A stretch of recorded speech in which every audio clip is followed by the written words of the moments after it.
Since we're in the film world, I guess we have to ask you this question. If you had to pick your favorite movie ever, or like what is in your top 5, it could be a couple. Yeah. What would it be? Well, I saw Secret Life of Pets 2. No, I'm just kidding. Okay, although I do that's all the time we have for today.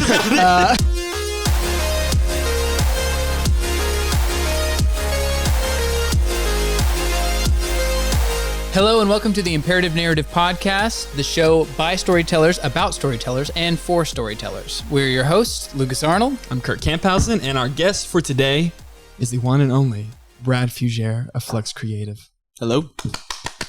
Slow golf clap. Thank you for joining us on Thanks the for show. being here, man. Excited to be here. So we've known Brad for a little while, and super creative guy, super just intelligent in your field, I think is a good way to put it, because it's one thing to be able to film things.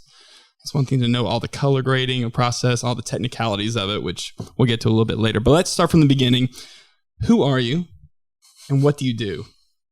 Well, I'm Brad. I think we established that. Good. And I do video production and some photography. Looking to do more photography over time. But yeah, so I do video production.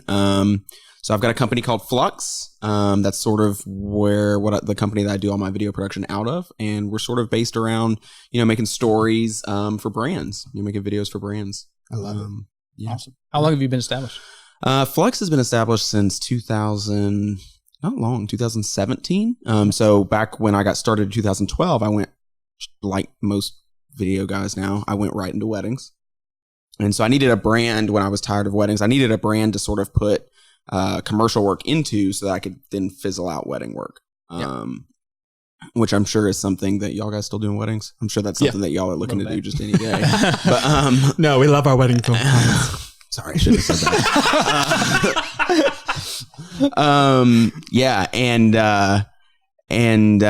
So I started Flux in order to do that, and also because I wanted to hire some people to work with me. I wanted Flux to be larger than myself. My business before that was Brad Fugere Media, and I just wanted something that was bigger than Brad Fugere. I wanted something that was a team effort, that we were all there to be excellent, together, and to be as creative as possible, and to make the best videos possible, and just to build off each other's strengths and stuff. Now, currently, I'm just building off my own strengths. It's just me. So that hasn't really happened yet. But yeah, so that's Flux. Yeah. So let's go back a little bit farther here. How does one get into the freelance film production world and get to the point that you're at? At what point did you go, yeah, I'd like to do this for a living? So the point that I said, yeah, I'd like to do this for a living was back in my freshman year of college. I'll just tell you, this is how I got started. So it was freshman year of college, and I was a music major. And when you're a music major in college, you pretty much get forced into music education. There is no choice behind that, which is really bizarre when I think about it now. But there's a few people that went into like performance, and a few people that went into like theory or something. But pretty much like, if you don't already really know where you want to go, they put you in music education. And I hated it. I did not want to teach. I really couldn't stand how many classes I was in. I didn't like class. I didn't like college, really. I really wanted to drop out. And anyway, so one day it's at Henderson State, and we were filming a lip dub. And I knew the guy that was filming the lip dub through sort of a Christian organization. He was sort of doing the music ministry with that, but he also owned this little thing on the side, and he was the one filming it for Henderson. And I just remember thinking like, wow, that's so cool that here he is a student. He was like a senior at the time. Here he is a student. And he's just gone out and gotten himself this client, the university, and they're paying him money to do this. And whereas my experience was just like people shoved me into a classroom and said, you're going to be a music teacher. And, and I don't know. He just he pointed his feet in the direction he wanted to go, not where somebody else told him to go. And I just loved that. Like really just the entrepreneurship behind that. I loved that. And so I went and talked to him about it, and I found out he had his own website, and my mind was blown that he had his own website. I mean, that's where I was at that time. Yeah. And it's pretty cool. Yeah. And so anyway, so I decided to start my own website, and I decided to go tell a few people that I could take really good iPhone pictures. And if they pay me like $50, I'd take pictures for I think I took somebody's engagement pictures with an iPhone or something. It was stupid. And they gifted me like $50. And so that's sort of where everything got started. And I realized that I guess I never really thought about like, oh, I can make a career out of this, but I was just like, this is what I want to do. So I became a general studies major, and I made just like literally, I think I had to keep a 3-point GPA to keep my scholarship. I think I made it like a 3.02. Like, I mean, I barely kept it, you know. And every year there was always this big, like at the end of the semester, there was this big push for me to make in one class. I had to get my grade up from like a B to an A in one class just to keep. But that's because you're like building your business. Yeah, I was all about business. It was always about the business at that point for me. So at that time I was doing video, photo, audio, pretty much anything anybody would pay me to do. I was doing it. And then I started becoming more niche in video. I fell in love with video, and I fell in love with high-end video production. I was watching these guys like Joe Simon, Patrick, his name's escaping me right now, with Still Motion. I was watching these guys, and I was just in love with what they were producing. And they weren't like, you know, they're not Hollywood guys, you know, they're indie filmmakers, and they're making these videos for brands that were just beautiful. And they had all this meaning behind it, and they were really cinematic, and it was like watching a miniature movie. But there was a purpose behind that, which was to connect, you know, brands with prospects and prospects with brands to help further that business. And I loved that. And so I don't know that I ever had this feeling of like, oh, this is going to be my career. It was just like, I don't know that I even had a choice. I was just like, this is what I'm doing. Like, I'm doing this, you know? And then as I got married while we were still in college, I realized like, oh, I need to make a lot more money doing this, you know? So I did a lot more weddings, because weddings were honestly not that hard to make money doing, you know? And so, yeah. Awesome. That's the backstory. Yes. Yeah. So you were talking about brands just a minute ago, and even trying to wrap your brand around into Flux Creative. So tell us a little bit about that brand. Like, what is the goals of the brand? What are your aesthetics? All of that with Flux. Yeah.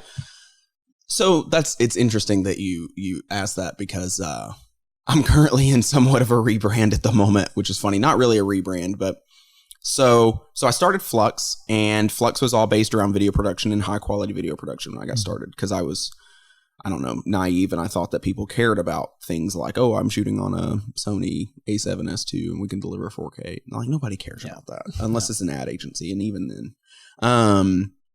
And so initially my brand was built off of that, just the quality. Then I realized that it needed to be more about the story and telling good stories, and it'd be more about the actual creative. So then I started basing my brand around that. And around that time, I actually ended up partnering up with a few people that already ran a very successful business doing something slightly different. And while that was a fun partnership and a fun endeavor, I guess, it didn't quite work out. And so towards the beginning of this year, actually, towards the beginning of 2019, like January 3rd, I think, I decided just to kind of split that up, go back to doing what I was doing. And when I did that, that's when I sort of came up with my tagline, which is "We elevate brands through high quality visuals." Because I really think ultimately that's the goal, is to elevate brands. I think that's what we do as creatives, not just creatives. Like I always say, contextually, which is like the story, you know, where we create high quality stories to connect people, but we also create high quality visuals because there's a brand image behind that. You know, we're trying to uplift this brand and make them look legitimate, make them look good. So yeah, that's sort of where my brand is now. And then now I've pretty much been spending the last like couple of weeks diving into that even further. Into the whole idea of connecting brands to prospects and prospects to brands. So yeah, a high quality marketing tool. It's not just a video for the sake of a good looking video. I mean, we're trying to help businesses. You're trying to help businesses gain more clients and more customers. Yeah, and connect on a like beyond just seeing an ad or something. Connect with that brand as a relationship. Yeah. An example I always use, and this really speaks to the branding I'm currently trying to do is like, look at Apple. Like Apple's not creating commercials that are like, hey, get your iPhone $9.99. Mm-hmm. Like Apple recognizes that when somebody wants to buy a phone, they're going to go buy a phone. Like they're not going to force them to go buy a new phone tomorrow unless they have like a launch, so that's not going to happen. But at some point in time, they're going to go buy a new phone. So Apple's putting out commercials and video content and just content all around that makes their stuff sexy. That makes their stuff cool. It really, like, they're selling jewelry is what they're selling. And so they put out all this content that connects us emotionally to that brand. Like we want to look cool. And then at some point in time, when we're ready to go buy our phone, we go to AT&T. We're like, yeah, I want an iPhone. Like we're already connected emotionally. We've already made that decision emotionally. And then we rationalize it later. Like, oh, well, it's the best, or oh, it's Apple. Like they make the best product, or oh, Apple's so secure. It's like, no, that's not why we're buying it. We're buying it because we think it's cool, And so how can I take that and connect brands to prospects on an emotional level? Like that's what we're doing here. That's why we tell stories. Is it's connecting people emotionally, right? So now, for people who may be watching this outside of where we live, we are in Central Arkansas, right? We're not in a hotbed, maybe necessarily of creativity. Maybe we're not in a Denver or LA or New York, anything like that. So what are some obstacles just from building the business, being an entrepreneur, just from that perspective? What are some things that you've had to overcome, and what are some things you've learned in dealing specifically on the commercial side of things with businesses? Yeah. Well, first of all, I mean, I feel like I have learned a few things, but also this is a ever evolving learning process for me. And at times it's very frustrating. In fact, I was late to getting here because I was having a conversation with my wife literally about this exact thing. Literally about the fact that I'm pushing my brand somewhere that I never thought I would because I kind of have to. I'm not in Austin. It's like the ad agencies we have in Little Rock, there are a few of them and they're good. They're good ad agencies, but yeah, it's not like we're, in Austin or somewhere, LA or somewhere that like the ad agencies are sitting here working with these national brands and we can be like, oh yeah, well we deserve $50,000 plus, I mean, these guys are charging hundreds of thousands of dollars, these production houses, out there in like Austin, like Joe Simon, like I love Joe Simon. His stuff's so good, but it's always referencing him. Didn't he do Tony Romo's wedding? Is that the same guy? Maybe. So I never paid attention to his wedding stuff, only his commercial But he was stuff. a wedding guy, right? He was at one point in time, and he was well known for that. But he has a production house called The Delivery Men, and I remember watching him do a pricing guide, and he's over here like, I think his total, it was for Claritin. And it was a 60-second promo, and he charged $200,000 for it. Oh my word! But also, like his, oh sure, right? Yeah. But also, like a lot of what that $200,000, because he's the production house, so that $200,000 encompasses his time to find talent. Yeah. He's hiring that talent. He's got a team of 3. So like, there's a lot more that went into that. Now, was his profit margin bigger than ours? Yeah, it was huge compared to ours. Like his profit margin was probably $60,000 on that for his production house. That's way bigger than what we're doing here in Little Rock. But anyways, so yeah, just all that to say, like the opportunity here in Little Rock is not quite the same. From the standpoint of we can't just run out and connect with these ad agencies and then charge $200,000. But at the same time, like that's where entrepreneurship thrives. And so the conversation I was having with my wife today is like, I feel like it's so frustrating because I'm pushing my business in this direction that I never thought I would, but I'm doing it because I almost feel like I have to. Like I can't just be like, oh, I'm an artist, I'm a creative, and people are like, oh, here, take my money. It's like we actually have to. I feel like I have to sell businesses based on. I mean, businesses want more money, so I've got to sell them based on how do I make you more money? Yeah, right. Yeah, you spend some money with me, but long term, I will make you a lot more money. And I feel like Joe Simon, and maybe I'm wrong, but I feel like he's not in Austin selling people that way. He's like, yeah, my stuff's badass. Like that's the end of the story. He's gotten to that point where he's like, yeah, you can and come not to just me. that, but where he lives, you know? And so, and I don't know that if I'm going to stay in Little Rock, like then there's going to come, like I'm going to have to sign with an agent or something and go national for that to be, for the conversation to be just like, oh, my stuff's badass, hire me, you know? Yeah. So that's definitely one of the obstacles is just rethinking everything from an entrepreneurial standpoint of how can I make more money doing what I love and how can I do more of what I want to do?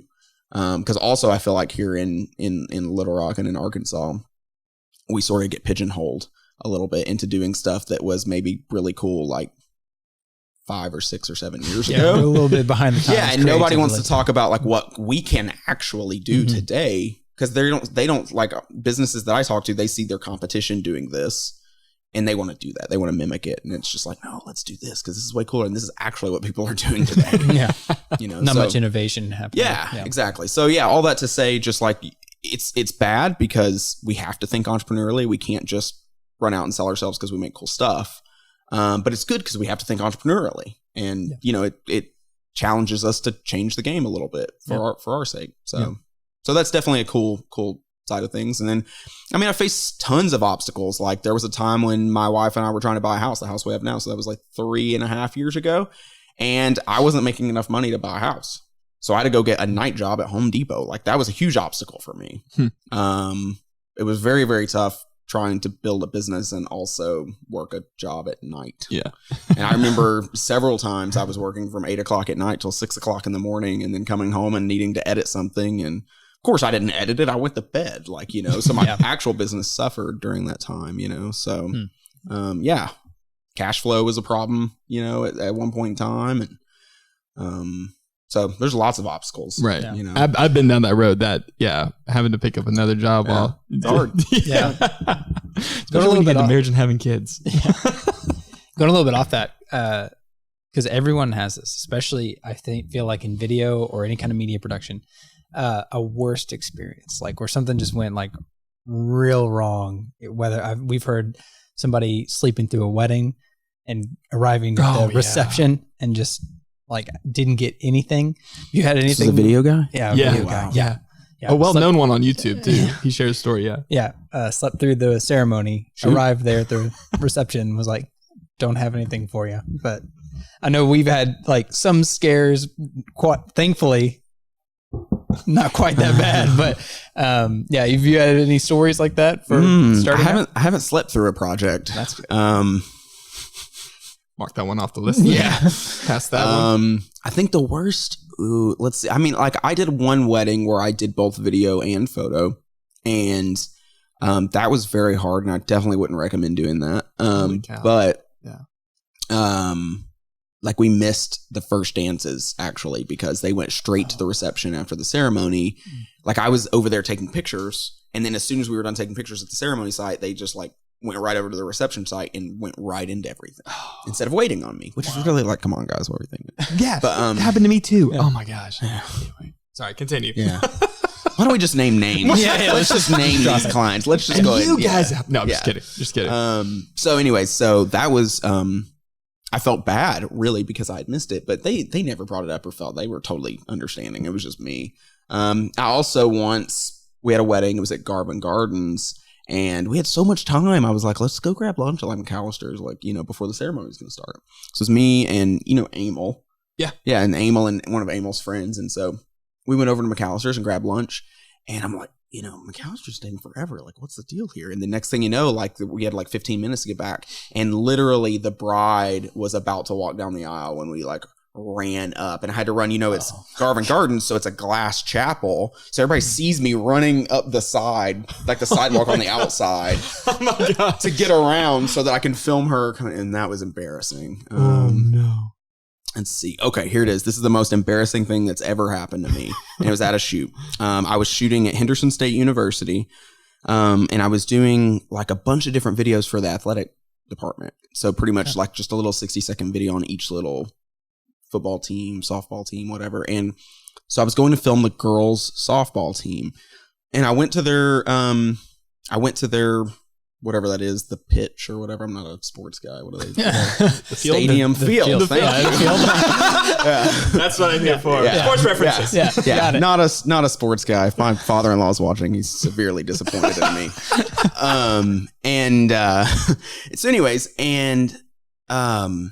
so I got there and I got all my stuff set up, and I realized I forgot my memory cards back in my dorm room, which is like, I mean, maybe a 10-minute walk from where we are, but I hop in my car, I throw it in reverse, and you just got to understand like what this thing looks like. Like there's a huge ditch by the road, and you pull off the road, and it's just like a little gravel like driveway that's like maybe 20 yards long. It's not very long at all, but it goes over that ditch, and the ditch is huge. And then the field is just right on the other side of that, you know. And so anyways, I had parked on the other side of the road or of the ditch. And, anyway, so I threw my car in reverse. I started going backwards. And when I did, like my left tire wasn't on the road like I thought it was. And so, I mean, I went backwards. All my stuff is just laying in my car nice and neat. And, anyways, so like half my car's down in this ditch. Like all my stuff is like falling on top of me. The car is like this. And so I'm trying to get the car out of the ditch without like 30 girls playing softball noticing that I had just like thrown my car into the ditch. Anyways, within about 5 minutes, they noticed. And so the entire softball team came and pushed my car out of the ditch. That's fantastic. And then I had to go get my memory cards and come back and shoot them. Like, it wasn't like I could just leave and be like, well, I'm never going to see you guys again. Yeah. Oh, that's fantastic. Yeah, and That is so great. it was awful. It was awful. I remember being so embarrassed. I just started calling people and telling them about it because I needed to like get it off my chest. Yeah. It was so embarrassing. Oh my word. Yeah. I haven't experienced something quite like that yet. It was bad. That's the most embarrassing thing I think that's ever happened to me. Yeah. That takes the cake, I think, between the three of us for sure. Yeah. Have you seen anything? No, not really. Occasionally, like if there's like some frustrating clients or some things I'll like do a debrief call with Kurt, which always cheers me up because he laughs at my pain, and I'll just like get over it and laugh it off. So, but It's funny. You just have to laugh these things off. It's so true. It's just the craziest things happen because people. I mean, I'm sure you've experienced this, but you're actually a photographer. See, I'm not. Both of you can do photography. I'm the only one that can. I have no interest in it. And the amount of times that people have asked me to take photos of them, and I just hit record, and I take a 10-second video clip pretending that got it. That's so good. I had that happen at the last wedding, and I was holding the C100, which is not. It doesn't look anything like a stills camera. Yeah, what is He was like, "Can you do those?" So he has a file on his computer right now, and some dude's going.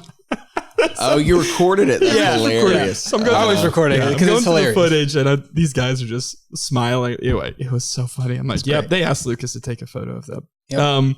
Let's talk about I want to talk about the technicalities a little bit. This may be more geared towards filmmakers or photographers that are watching. Mm-hmm. One thing I love about your work, and I kind of mentioned this at the beginning, is you're a very intelligent filmmaker, and not what I mean by that. And I hope that doesn't sound condescending or like it's like wow, intelligent. Thanks, Kurt. But like. I feel like in the video world, it's one thing to know like really good looking shots, but it's another thing to take that and color grade it in a way that just looks good. And like your work, what I love about your work is it just looks crisp and just like and sharp, and the colors are just always there. What's that process been like to discover kind of your look, quote unquote? Sure. Yeah, I remember. So I got my Sony. So I shot on Canon for the longest time. Started on a Canon 60D, moved to a Canon 60, and I loved that camera. And that's still my photography camera. I love that camera. But at some point in time, 2 years ago maybe, I moved on to the Sony A7S2, which that's been a great camera, video wise. And but I remember seeing all these people that got all this great look out of it, and then I couldn't get crap out of it. It was the worst. Like it just looked awful. And no matter if I shot in S-Log3 or S-Log2 or Cine 4, like it just never looked good. And I was like on the brink of giving up. I think I bought it in like August, and I remember in like February. This is like 5 months later. I remember waking up at sunrise and going out and sitting in like the Lowe's parking lot or something and pointing my camera at the interstate and just like shifting through different settings and saying out loud what the settings were so I could go back into Premiere and play with each one and be like, I've got to figure this out. What it came down to was I ended up using Film Convert. I found out about Film Convert and their LUTs, and I finally just did that same process with Film Convert. And I found out which LUT I enjoyed using and liked. And that was the biggest step for me, was figuring that out, that you really need a LUT. You can't just sit there and every single time adjust this. And so I dialed in that LUT. And then the other big step that I took was I bought a small HD monitor. And that allowed me to load that LUT in, so that then I'm not dialing in colors based on what I think things are going to look like, but I'm literally looking at the LUT and then dialing in colors underneath that LUT.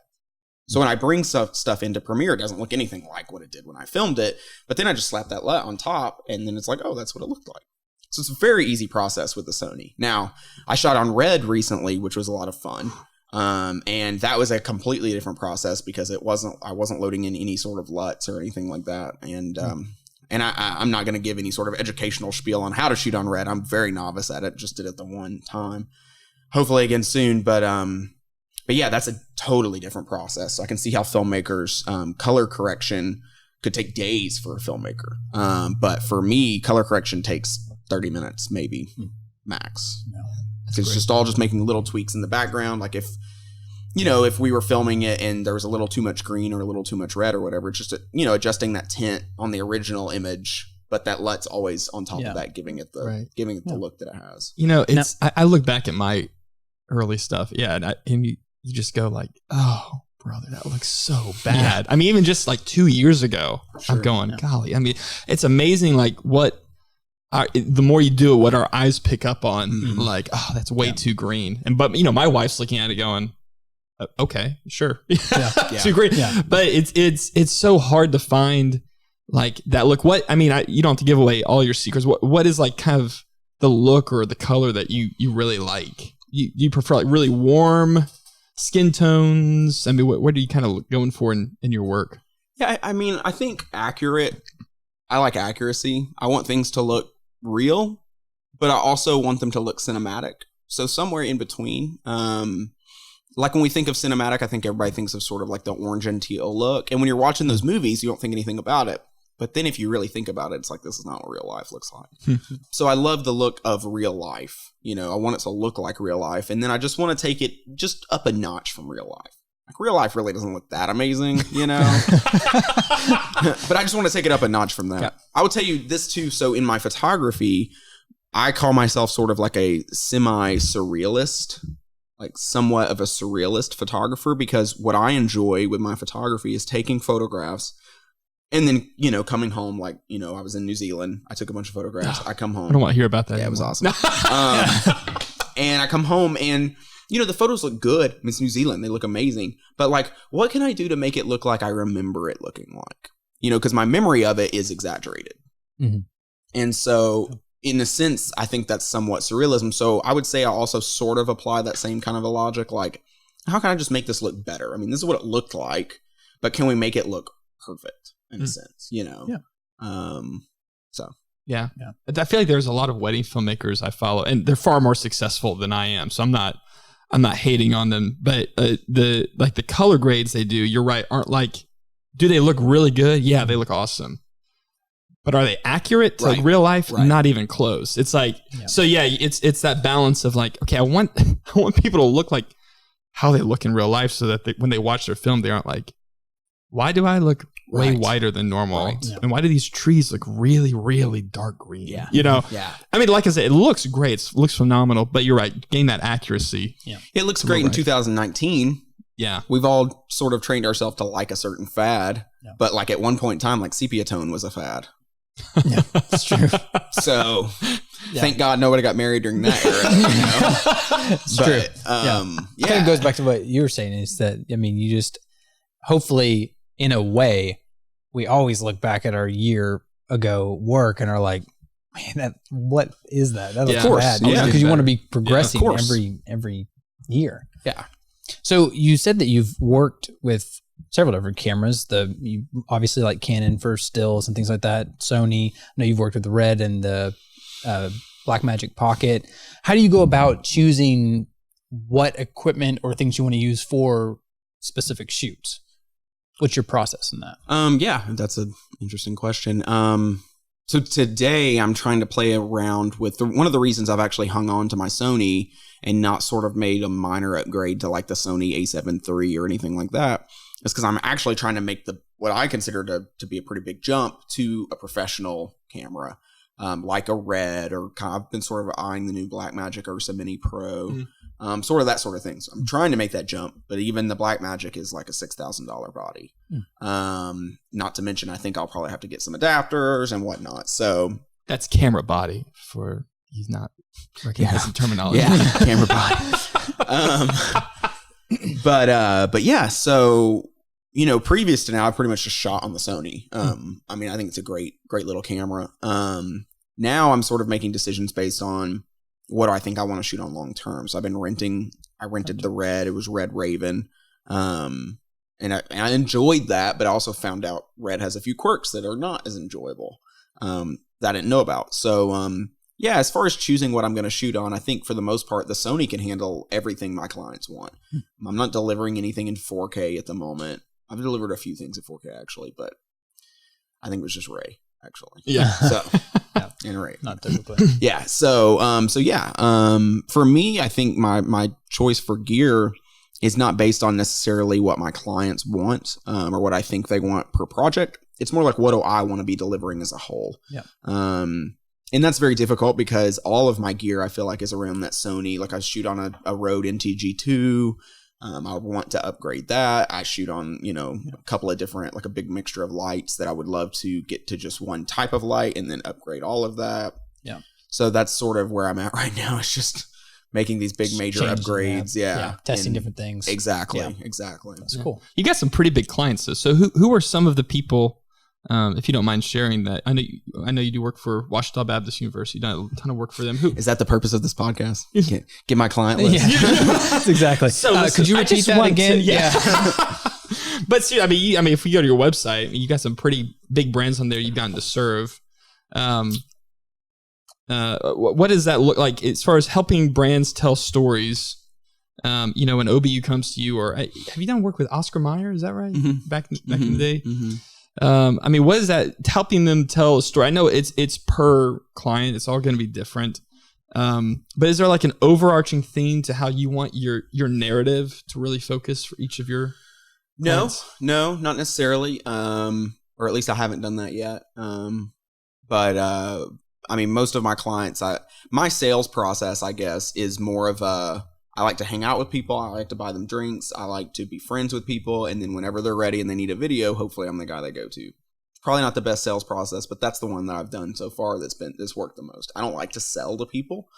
So when I'm talking with OBU or whoever, like OBU came to me to do video because I think they were somewhat dissatisfied with who they were using. And I don't know if I should have said that, but anyways, it's probably fine. They worked. And I was the guy they were using before, Brad. Yeah. No. It was Kurt. Anyways, and I was friends with Tyler, who is their sort of marketing coordinator, I think. Yeah. But he works in the marketing department. I was friends with him and he sort of suggested me and they gave me a little trial run and I'm pretty easy to work with, I think. And I did a pretty good job, I think. And so they hired me to do all their stuff after that.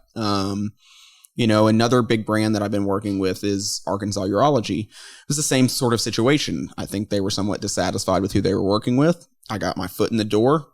It literally took years to get my foot in the door, like of me talking to one specific person over and over and over again and being friends. And we're in a networking group together. And then eventually she passed my name along at the right time, and so, I love, if you guys haven't watched, if you guys want to follow OBU on Facebook, I love the video content. And I got to help you with one of them and that was such a cool video. I was very minimally helping, but, anyway, their stuff just looks so good. You do an awesome job. Thank you. So. Yeah. I can see why they stuck with you. It looks incredible. And with those clients, like, what's kind of your process from like start to finish? Obviously, not in huge detail. And how do you measure success of individual projects? Obviously, you've mentioned a little bit, having those brands connect with their audience and things like that. But even that, like, how do you measure that and know for you if it was successful, like for your brand and for their brand? Yeah, right now, I'm not doing so. Again, I am working on a rebranding of sorts where we're going to start diving a lot more into, I guess, what you would call content strategy and not just content production. So right now, I'm not necessarily measuring the success that they see. I'm not their ad agency. I'm not their marketing director. And for me, I work mostly with marketing directors, like Tyler.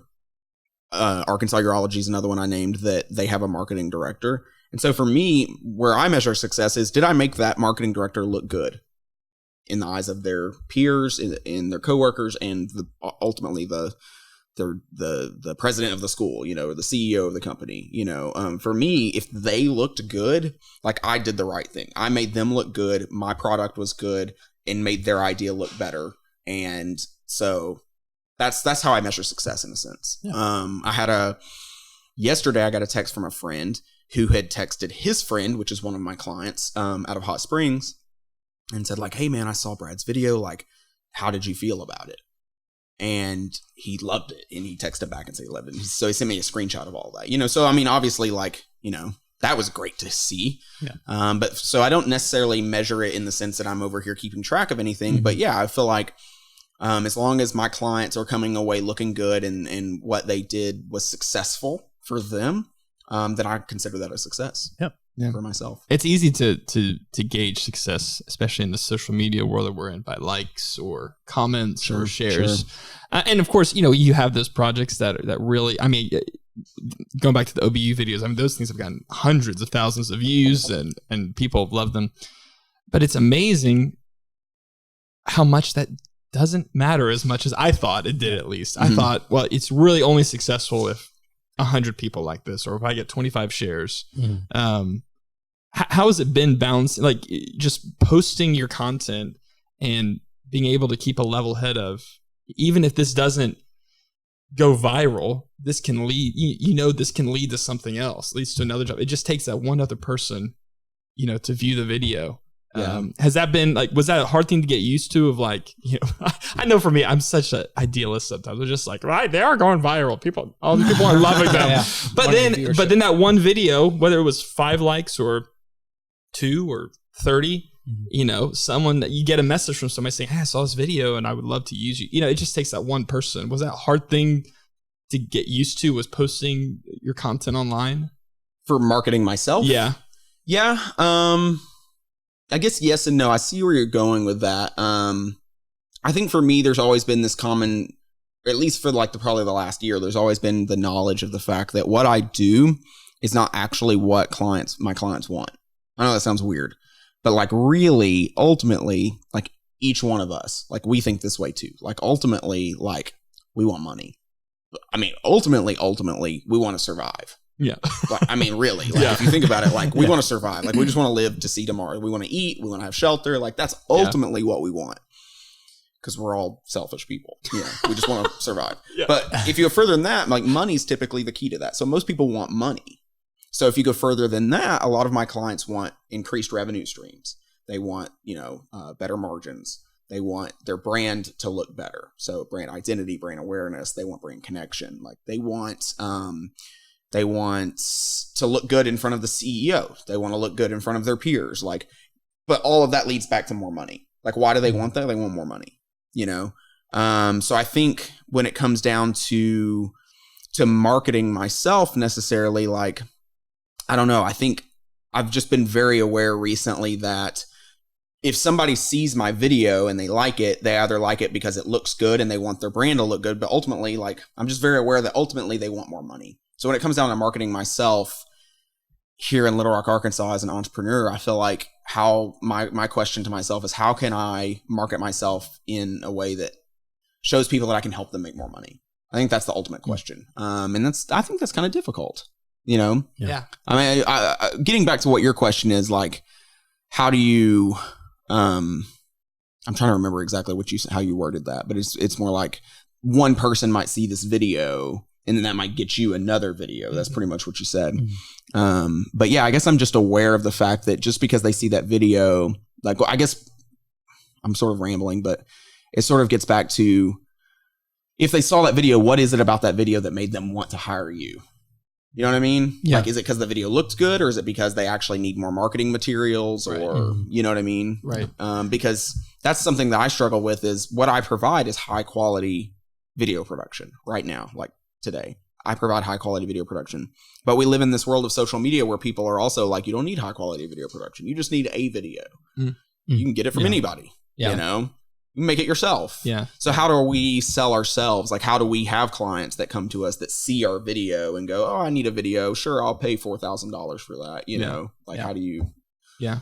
Yeah. That's a question I think I'm always sort of asking myself. Yeah. It's hard to figure that out. Yeah. And I feel like that can be difficult at times too. I've thought about it in the fact that, like, especially in the commercial world, you have several different clients and a lot of them are completely different.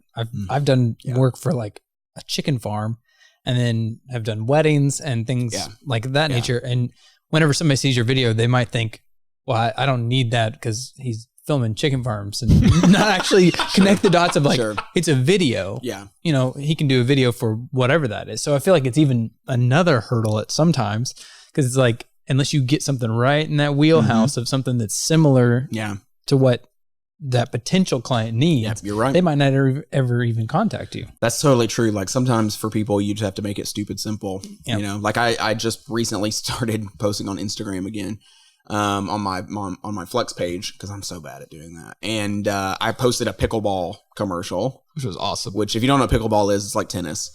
But I think originally it was for older people, but younger people have been doing it too. And It was like a 30-second spot, right? yeah. And that's why I shot the red. I use the red. Oh, one, dude, so. yeah. But anyways, and where was I going with that? Oh, and then so this guy messaged me. He was into pickleball, and he messaged me, and he's like, "Let's do some work together." And he hasn't actually followed up on that. And I really didn't expect him to follow up on that, you know.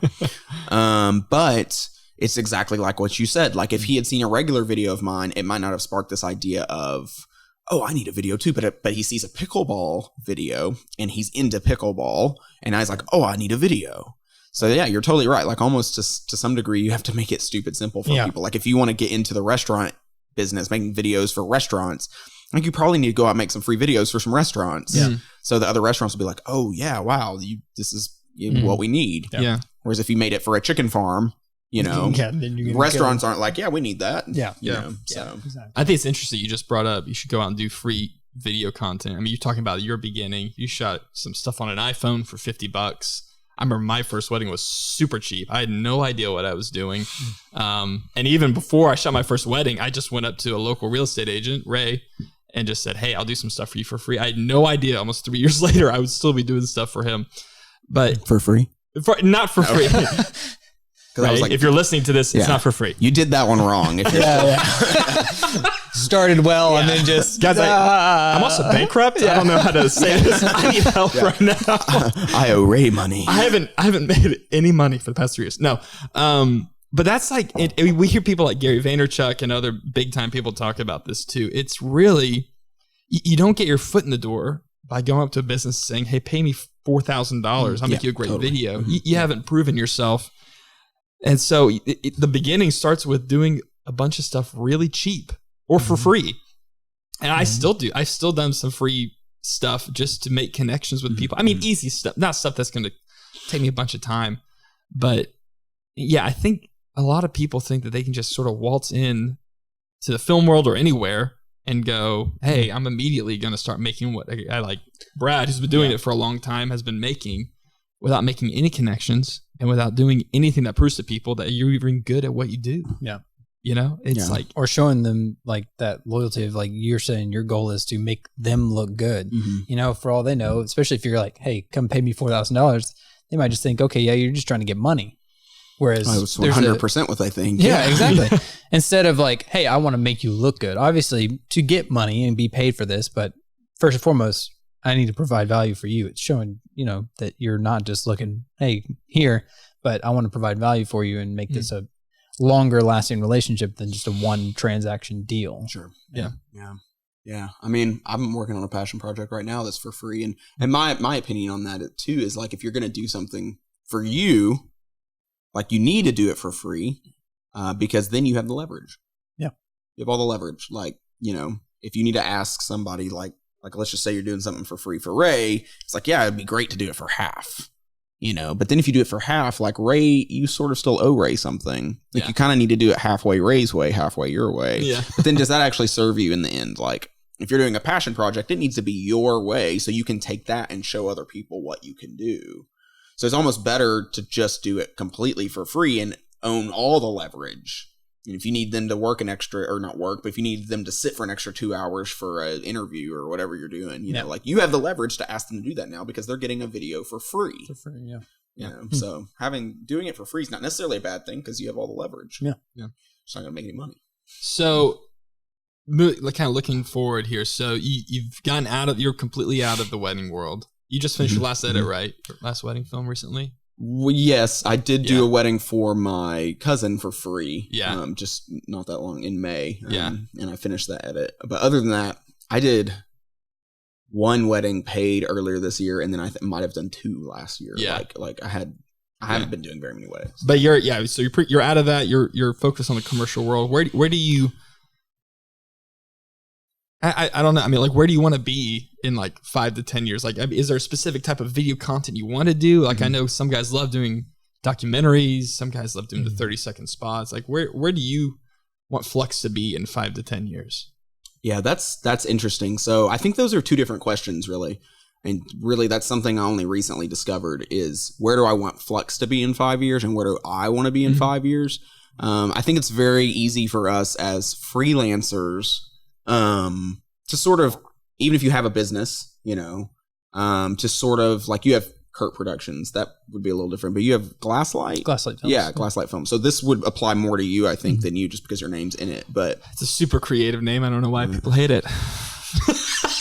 Who hates it? I don't think I said I hate it. Yeah, nobody has said that. But we can apply this to you as well. Like, you might want Kurt Productions, like, in Glasslight Films, like you might want it to do XYZ in 5 years, but that doesn't necessarily mean that, like, no, let me rephrase that. You might want yourself to do XYZ in 5 years, but that doesn't necessarily mean that your business has to do all of those things as well. Like, I would love to film a short film within 5 years. Like, I would love to do that. Like, I think film work is really cool, and I would like perhaps in 20 years to be in that world. I'm not exactly sure, but I would like to at least dabble in it. But that doesn't mean that that's something Flux needs to be a part of, and the reason I say that is because that sort of hurts my brand. It sort of hurts Flux's brand being all over the place. So something I recently this year realized is the question of where do I want to be in 5 years and where do I want Flux to be in 5 years can be different.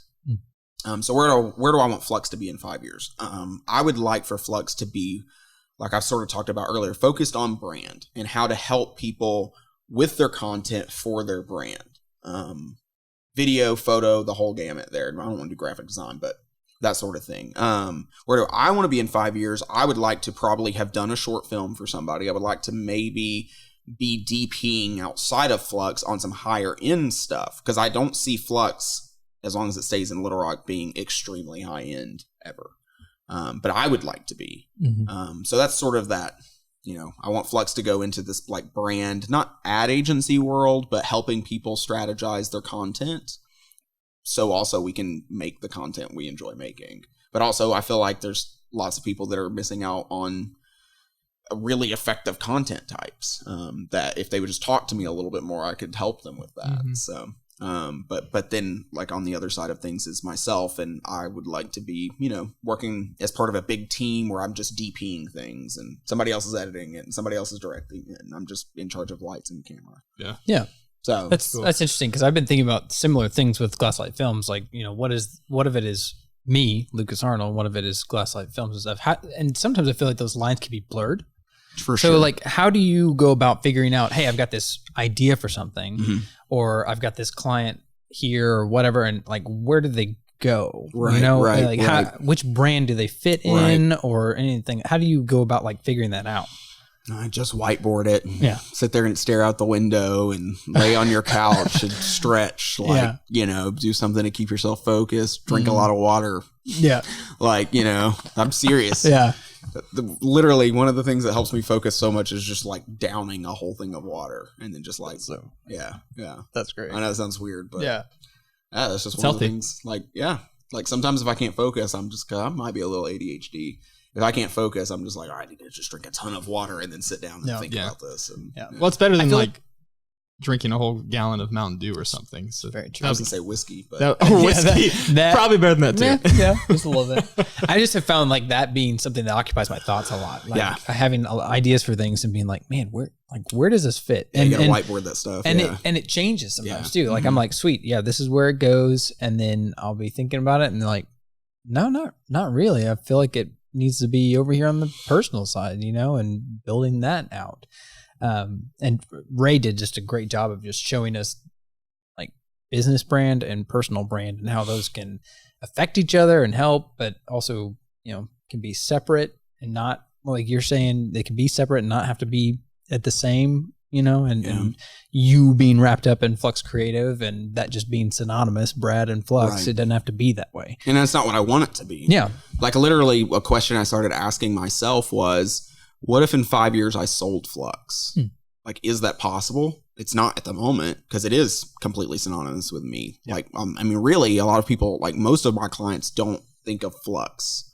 They think of me. Yeah. Yeah. You know, there's still the Brad Fugere media kind of lingering in the background. So yeah, it's really just like Brad Fugere, you know, I mean, that's just, I'm here and I'm doing the work for it. And it's just me. They don't see anybody else. So part of that, like part of my goal for this year is to sort of to start changing that. Yeah. And making it more of a Flux thing. Yeah. But yeah. Which is hard whenever you're a one person company at the time. Right. Because they're like, it's just you. Yeah. Like, yeah.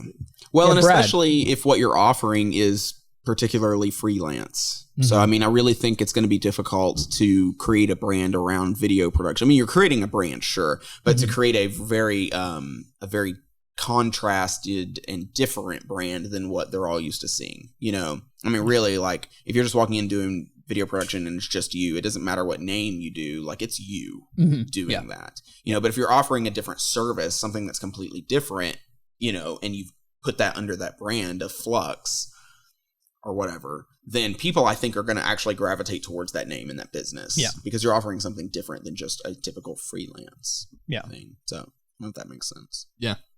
That's good. I think we should take a poll for the audience. Which one of us has the better name? Flux Creative, Glasslight Films, or Kurt Productions? I think we know where people are going to...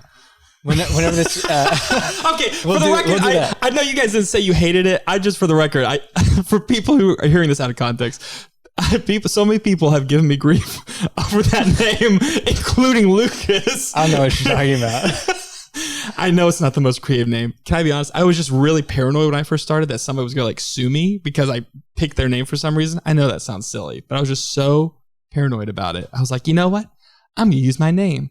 They can't sue me. Well, I guess they can, but it's my name. So that's the reason. Anyway. I think Kurt doesn't like his name. I think Kurt doesn't like Kurt. I don't. I need to change. I need to change. That's the first step. Admitting that you've got a problem. Admitting that you need to change. The new poll question is, what should my name be? Yeah, we can do that. We'll throw that out there as soon as this podcast airs. Yeah, but please tell me. I know, man, names were hard for me. Like Phantom Media. I didn't know. It's kind of cool, actually. Yeah. You have to associate the logo or whatever with him saying it in that sexy soft voice. Phantom Media. Phantom. Let's see here. What else could we be? Man, like name. How long did it take you to pick your name? Flux? Yeah. What does that mean, by the way? Yeah, so Flux is, I was listening to a lot of Tim Ferriss when I picked that name, if y'all have listened to Tim Ferriss at all. And Tim Ferriss talked about this concept, like it's this psychological concept called flow state. Have you heard of it? Mm-mm. So flow state is like something, I think it actually started in like sports. So there's a ding for me. Your uncle's proud. Yeah. And Father-in-law. Sorry. That was like 30 minutes ago. I didn't write it down in my notes. It's all good. My bad.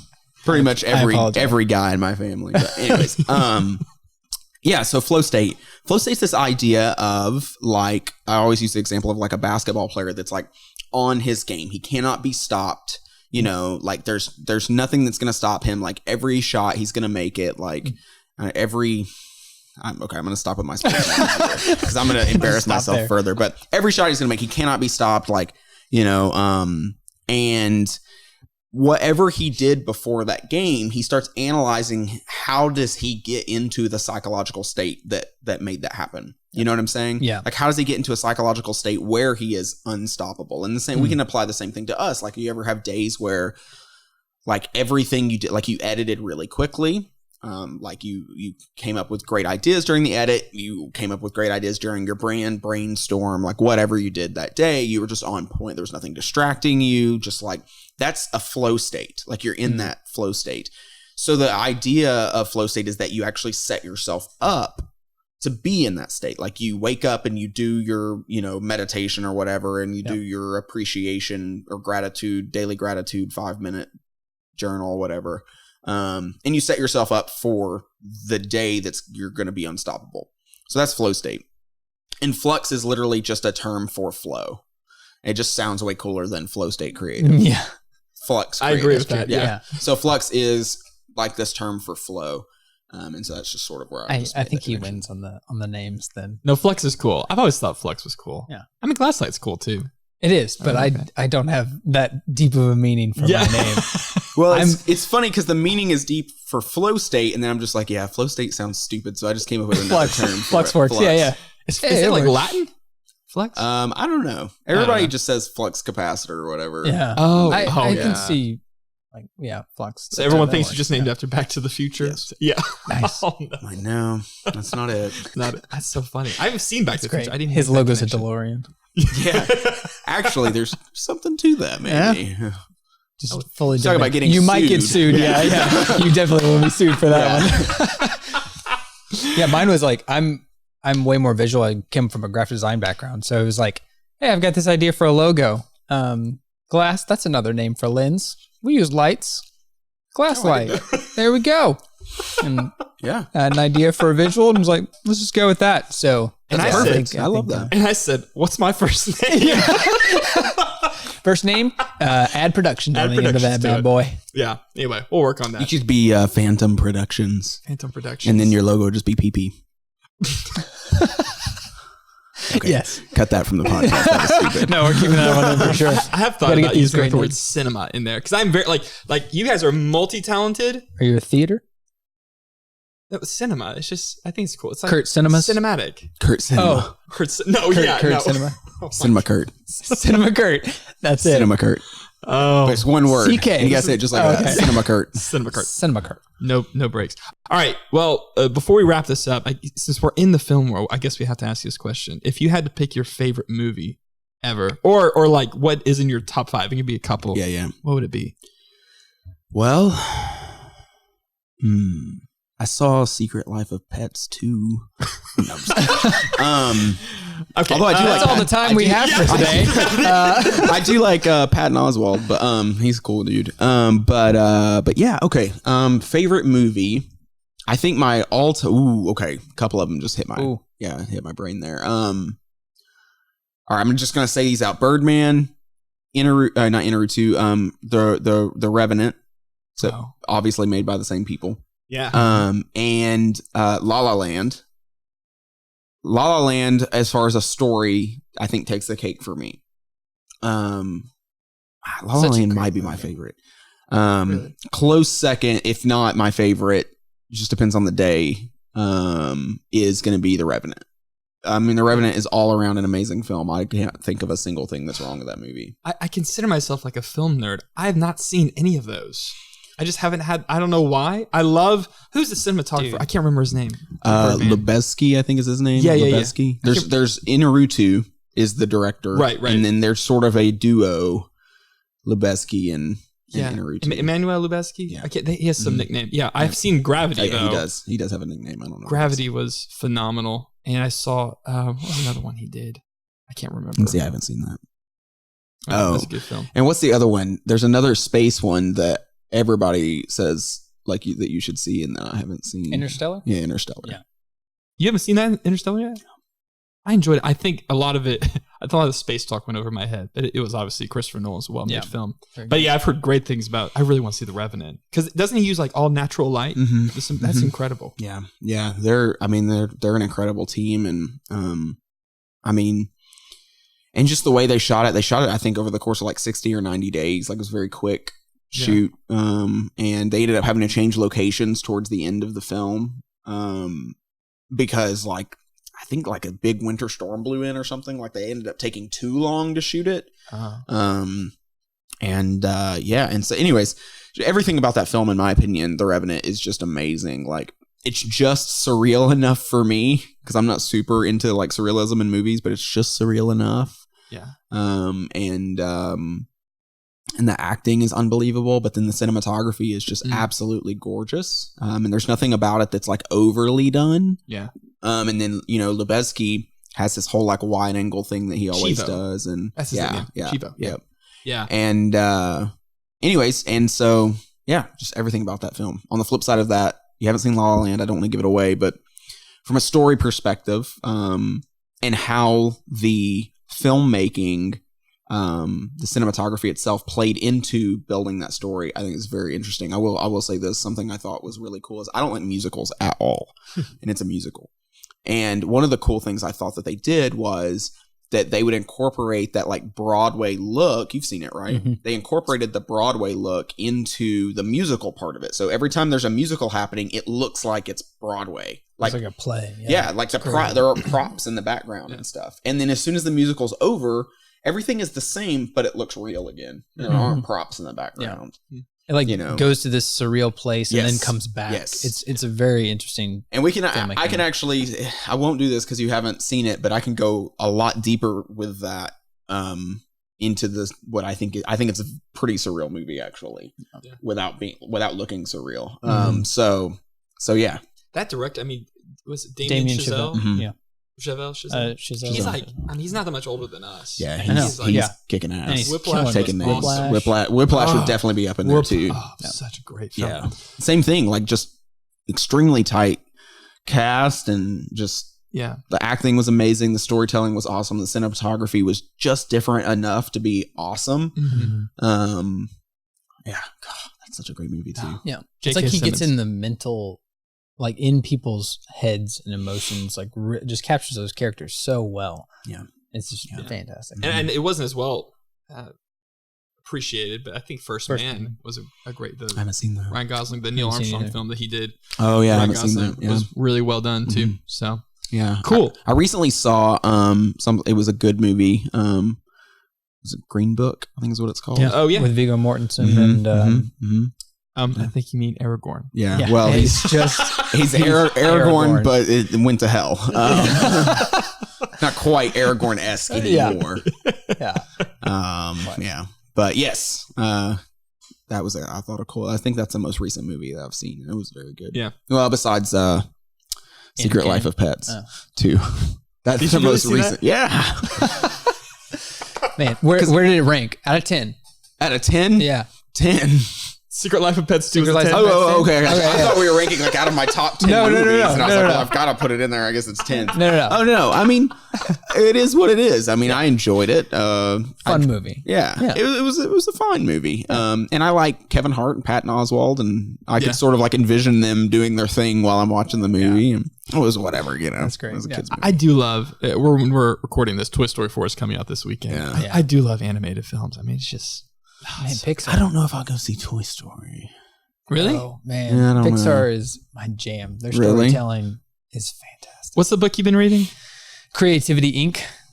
By, Cat Mull. Is that supposed to be about Pixar? It's the founder of Pixar, one of the founders of Pixar, who also developed editing software. Wasn't Steve Jobs the founder of Pixar? Cat Mull. He was not one of the founders. They were a computer company that Steve Jobs bought and invested in, and then they turned into an animation studio. But this guy, Ed Catmull, started working with... Yeah, I've listened to a podcast with him. What's his name? John Lasseter? Lucasfilms. George Lucas. Worked with George Lucas after Star Wars to develop digital editing. First time that had ever happened. They developed that software. Started making computers way too expensive to put out commercially. Yeah. Steve Jobs came in, gave him some funding. They Take my money. Yeah. They worked into animation and kept story centrally focused in every single one of their movies as much as they could. Yeah. Would never do direct to DVD because they didn't want to put any low quality stuff out there, just all high quality stuff. I think I remember Ed on a podcast and he talked about story, and story was a big deal for him. So yeah. And their process is just amazing. I recommend it not only just for creatives or those in the film industry, even just the business one, because he was more on the managing side. So for dealing with all of their employees and things like that, just a fantastic model for how to be a great boss. Cool. It's just fantastic. Awesome. Well, hey, how can people find you? What's your website? What's your social media information? Website is thisisflux.com, and social media information is some sort of combination of Flux Creative with a dot or a dash or something in there somewhere. Yeah, I love it. I'm sure businesses out there, if you want solid video production with solid storytelling, Flux Creative. Yeah. Brad Fugere. Appreciate that. There you go. Thanks for coming on the show. Thanks for being on, man. Yeah, I enjoyed it. It's been fun. Sad that it's over already. I know. We'll do it again. Part 2 coming soon. Part 2. Yes. Part 2. Be great. That's going to be when y'all are like super famous at that point. Right? Oh, right. Yeah. Thousands and thousands of followers. This podcast will have gone past our families, and we've been like, yes, a non-relative viewer. We got listener. 35 views. No, I'll just end up working for you. I think is what's gonna happen. Just hire me. Okay. Start. What do you want to do? This is Flux. This. Kerr Productions you can at really Flux. use that song. This is Flux. You know, like This Is Me from Greatest Showman. What's he talking about? I don't know. Greatest you seen Greatest I think Showman? he's trying to like. Oh, you have. Oh, that's right. You don't like musicals. Oh, yeah. Yeah, So La not La a Land was like musical the guy. exception. What? La La Land Land. was the exception. Oh, to 100%. musicals. Yeah. Yeah. Wow. 100%. In fact, I didn't know it was. I didn't know it was going to be a musical when we went into the theater. Tyler was just, we got to go see this movie. I'm like, okay, whatever. And I actually really like it when people don't tell me about a movie. Like, I don't want to know anything about it because I feel like my experience is 10 times better. Yeah. Like figuring out the story without like a trailer or anything. And she leans over like right as the movie is starting, and she goes, "By the way, this is a musical." And I almost got up and left. That's great. And then it opened, and you know how it opens. Oh, It yeah. opens to this big musical number out on the street, and it looks awful because it looks like 90s cinematography, in my opinion. Like, it just doesn't look cinematic, you know? Yeah. And it looks like it's shot at like 1 o'clock in the afternoon. Anyways, it looks very weird. And I was just like, this is going to be terrible. And it's amazing. It's amazing. Yeah. Oh my fantastic. gosh. I had some friends going to Les Mis. I cried at the end of it. Wow. Yeah. Wow. It's impressive. It's a I'm like, tearjerker. don't look at me. Yeah. I cried because it's so bad. Yeah. I was just sweating. I had some friends going to see Les Mis when that came out. Hugh Jackman, the movie version 7 years ago. And we had some friends going, bless them. They were like, we had no idea they were going to be singing the whole time. I'm like, this is a world-renowned music. Yeah. musical. For those who don't know it, that one's a rough one to walk into, not knowing it's a musical. It's a lot of I almost fell on my chair. I was like, okay. He has spasms. I think have you seen Les Mis? No. Okay. No, I was gonna say, if you had walked into that one, you'd been like, Tyler, I'm out. Yeah, I would. You would have walked out of that one. That's for sure. Yeah. Cool. All right. Well, thanks for having us. Thanks for coming on the show. Yeah. Here's the third time trying to end this. Yeah. Well, Happy I think to have you. Thank you. Appreciate it. I'll Brad's like, I'll see show y'all you next out. time.